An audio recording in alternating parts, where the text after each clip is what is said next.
ಮೋತಿಲಾಲ್ ಓಸ್ವಾಲ್ ಈ ಒಂದು ಗ್ರೂಪ್ ಅಲ್ಲಿ ಬೇರೆ ಬೇರೆ ರೀತಿ ಕ್ಯಾಟಗರಿ ಫಂಡ್ಸ್ ಇದಾವೆ.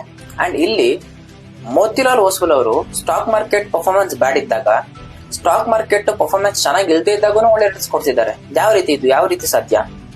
ಈಗ ಒಂದು ಮ್ಯೂಚುವಲ್ ಫಂಡ್ ಸ್ಟಾಕ್ ಮಾರ್ಕೆಟ್ ಬೀಳ್ತಿದೆ ಅಂದಾಗ ಮ್ಯೂಚುವಲ್ ಫಂಡ್ SIP ಕೂಡ ಬೀಳುತ್ತೆ. ಬಟ್ ಇಲ್ಲಿ ಸರ್ಪ್ರೈಸಿಂಗ್ ವಿಷಯ ಏನು ಅಂದ್ರೆ ಮೋತಿಲಾಲ್ ಓಸ್ವಾಲ್ ಗ್ರೂಪ್ ಅವರು ನಿಮ್ಗೆ ಒಳ್ಳೆ ರಿಟರ್ನ್ಸ್ ನ ಕೊಡಕ್ಕೆ ಪ್ರಯತ್ನ ಪಡ್ತಿದ್ದಾರೆ ಈ ಒಂದು ಮಾರ್ಕೆಟ್ ಕ್ರಾಶ್ ಇದ್ದಾಗ. ಇದು ಒಂಥರ ಸರ್ಪ್ರೈಸಿಂಗ್ ವಿಷಯ. ಯಾವ ರೀತಿ ಮೋತಿಲಾಲ್ ಓಸ್ವಾಲ್ ಅವರು ಸ್ಟ್ರಾಟಜಿನ ಯೂಸ್ ಮಾಡ್ತಾರೆ, ಯಾವ ರೀತಿ ಫಂಡ್ ನ ಅಲೋಕೇಟ್ ಮಾಡ್ತಾರೆ, ಅಂಡ್ ಯಾವ ರೀತಿ ಅಲೋಕೇಶನ್ ಸ್ಟ್ರಾಟಜಿನ ಯೂಸ್ ಮಾಡ್ತಾರೆ, ಅಂಡ್ ಯಾವ್ಯಾವ ರೀತಿ ಅವರು ಪರ್ಸೆಂಟೇಜ್ ಅಲೋಕೇಶನ್ ಮಾಡ್ತಾರೆ, ಯಾಕೆ ಮೋತಿಲಾಲ್ ಓಸ್ವಾಲ್ ಅವರು ಇಷ್ಟು ಚೆನ್ನಾಗಿ ರಿಟರ್ನ್ಸ್ ಕೊಡಬಹುದು, ಇದರ ಹಿಂದಿನ ಕಾರಣಗಳೇನು, ಯಾವ ರೀತಿ ಕೊಡಬಹುದು. ಬಿಕಾಸ್ ಬೇರೆ ಫಂಡ್ಗಳೆಲ್ಲ ಪರ್ಫಾರ್ಮೆನ್ಸ್ ಬ್ಯಾಡ್ ಇದ್ದಾಗ ಮೋತಿಲಾಲ್ ಓಸ್ವಾಲ್ ಅವ್ರು ಮಾತ್ರ ಹೇಗೆ ಪರ್ಫಾರ್ಮೆನ್ಸ್ ಚೆನ್ನಾಗಿ ಕೊಡೋಕೆ ಸಾಧ್ಯ, ಅಂತದ್ದು ಸ್ಪೆಷಾಲಿಟಿ ಯೂನಿಕ್ನೆಸ್ ಏನಿದೆ ಆ ಒಂದು ಫಂಡ್ ಅಲ್ಲಿ, ಇದ್ರ ಮೇಲೆ ನಾನೊಂದು ವಿಡಿಯೋ ಮಾಡಿದ್ದೀನಿ. Complete case study.